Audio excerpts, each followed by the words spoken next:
ஆன்மீக அன்பர்கள் அனைவருக்கும் அன்பான வணக்கம். நாம் நம்மளோட சேனலில் ஆன்மீகம் சம்மந்தமான பல வீடியோ பதிவுகள் தாங்க பார்த்துக்கிட்டு இருக்கோம். அந்த வகையில் நாம் இன்னைக்கு என்ன பதிவு பார்க்க போகிறோம் அப்படின்னா, டிசம்பர் 13ஆம் தேதி கார்த்திகை தீபத்துக்கு பிறகு மிதுன ராசிக்காரங்களுக்கு எந்த மாதிரியான பலன்கள் கிடைக்க போகுதுன்னு தாங்க. ஸோ வீடியோவை ஸ்கிப் பண்ணாமல் முழுசாக பார்த்து பயன்பெறுங்க.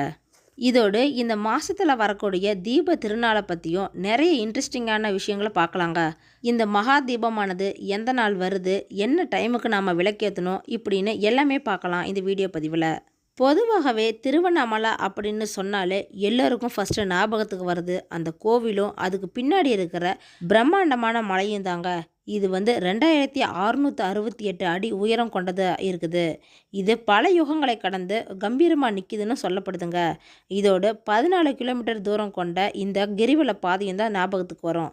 இந்த கிரிவல பாதையில் ஏறக்குறைய 99 கோவில்கள் இருக்குது அப்படின்னு சொல்கிறாங்க. நீங்கள் யாரெல்லாம் இந்த கோவிலுக்கு போய் வழிபட்டிருக்கீங்க அப்படின்னு கமெண்ட் பாக்ஸில் மறக்காமல் சொல்லிவிடுங்க. மாதம் மாதம் வரக்கூடிய பௌர்ணமியும் அமாவாசையும் லட்சக்கணக்கான மக்கள் இந்த கிரிவல பாதையில் சுற்றி வராங்க. அவங்களோட கஷ்டங்கள் எல்லாம் குறையணும் அப்படிங்கிறதுக்காகத்தான். அது மட்டும் இல்லாமல் மற்ற நாட்களில் கூட கிரிவலம் போகிறது நிறைய பேர் வழக்கமாக வச்சுருக்காங்க. இதில் வெளியூர் மக்கள் மட்டும் இல்லாமல் ஃபாரினர்ஸ் கூட வந்து கிரிவல பாதையை சுற்றி பார்த்துட்டு போகிறாங்க. இது மாதிரி பௌர்ணமி ரொம்பவே சிறப்பு வாய்ந்ததாக இருக்குதுங்க. அது மட்டும் இல்லாமல் அதுவும் இந்த மாதத்தில் வரக்கூடிய பௌர்ணமி ரொம்பவே சிறப்பு விசேஷம் வாய்ந்ததாக இருக்குது. ஏன்னா இந்த நாளில் தான் கார்த்திகை மகாதீபமானது ஏற்றப்படுதுங்க மலையில்.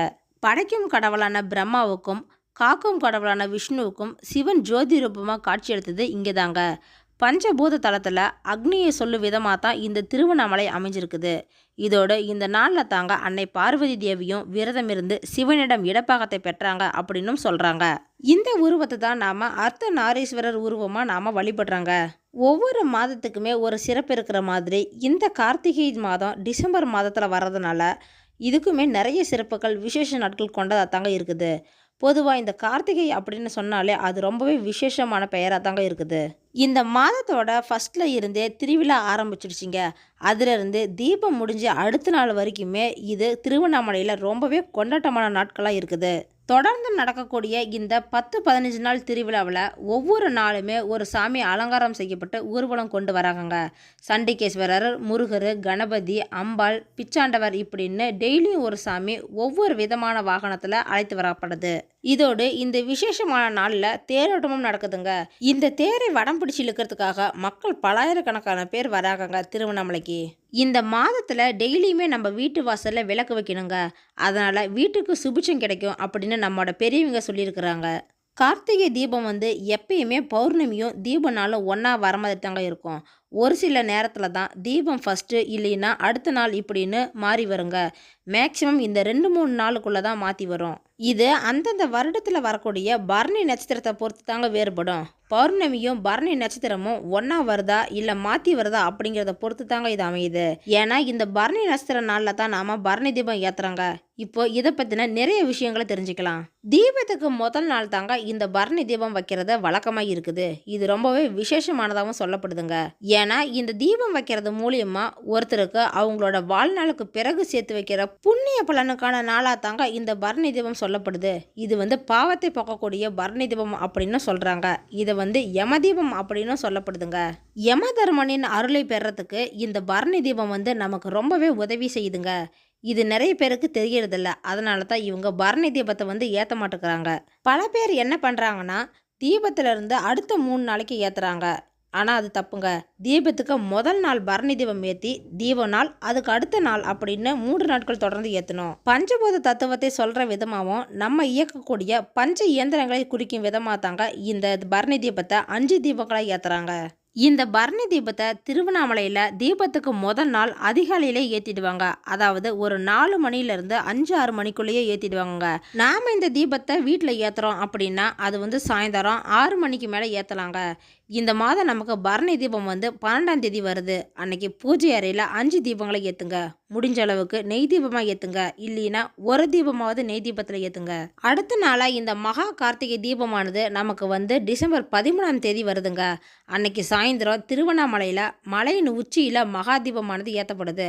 இந்த மலை வந்து 2668 அடி உயரம் கொண்டுள்ளதுங்க. இதில் 5 அடி உயரம் கொண்ட கொப்பரையை எடுத்துகிட்டு போயிட்டு 3500 லிட்டர் நெய்யை ஊற்றி 1000 மீட்டர் காடா துணியால் இதில் திரி போட்டு தீபம் ஏற்றப்படுதுங்க.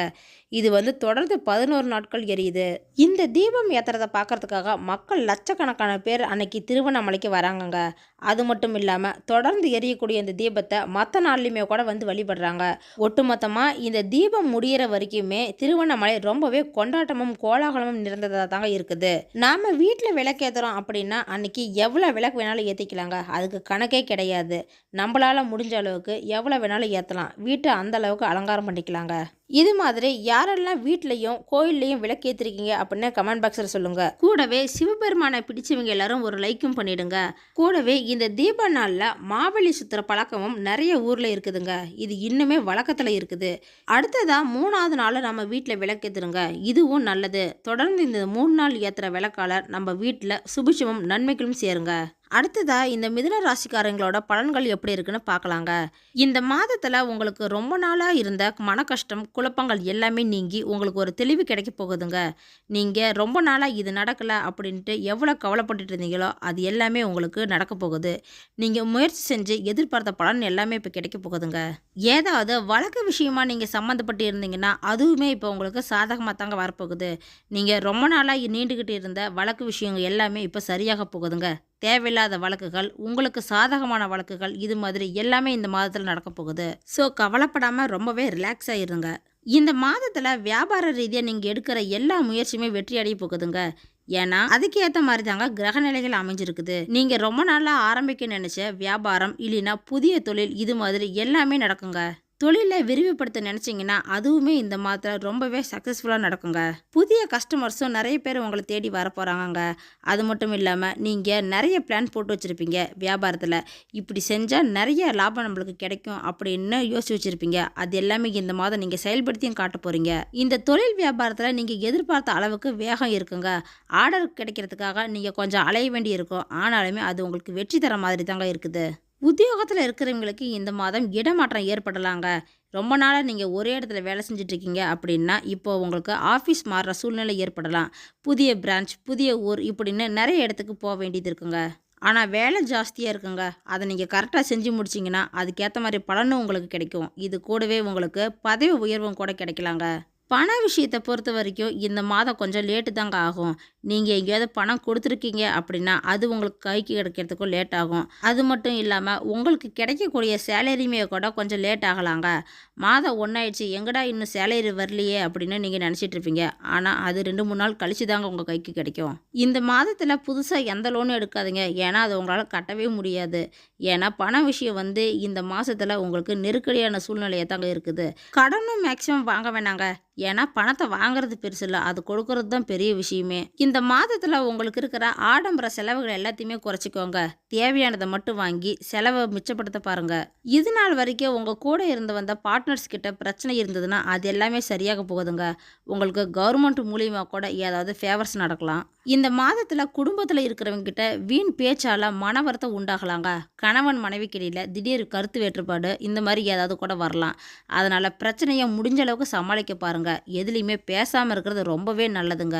ஏன்னா தேவையில்லாத பேச்சால தான் நிறைய பிரச்சனைகள் வருதுங்க. இதில் உங்கள் பிரச்சனையில் 3ஆவதாக இருக்கிற நபரை யாரையுமே தலையிடவும் விடாதீங்க. முடிஞ்ச அளவுக்கு நீங்களே பேசி சரி செய்ய பாருங்க. அதனால் குடும்பத்தில் சந்தோஷம் மகிழ்ச்சி இது மாதிரி எல்லாமே அனுபவிப்பீங்க.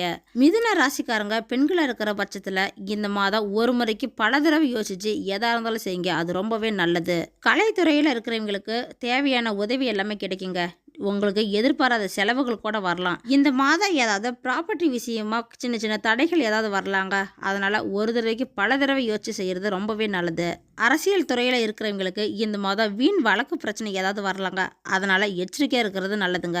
மாணவர்களை பொறுத்த வரைக்கும் இந்த மாதம் உங்களுக்கு எதிர்பார்த்த பலன்கள் எல்லாமே கிடைக்க கொஞ்சம் தாமதமாக தாங்க இருக்கும்.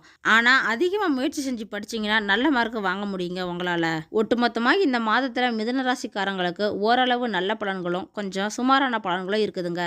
பரிகாரமாக புதன்கிழமையில் பெருமாளுக்கு துளசி மாலை அணிவிச்சு தீபம் ஏற்றி வணங்குங்க, நல்லது நடக்கும். ஓகே ஃப்ரெண்ட்ஸ், இந்த வீடியோ பதிவு உங்களுக்கு பயனுள்ளதாக இருக்கும் அப்படின்னு நினைக்கிறேன்.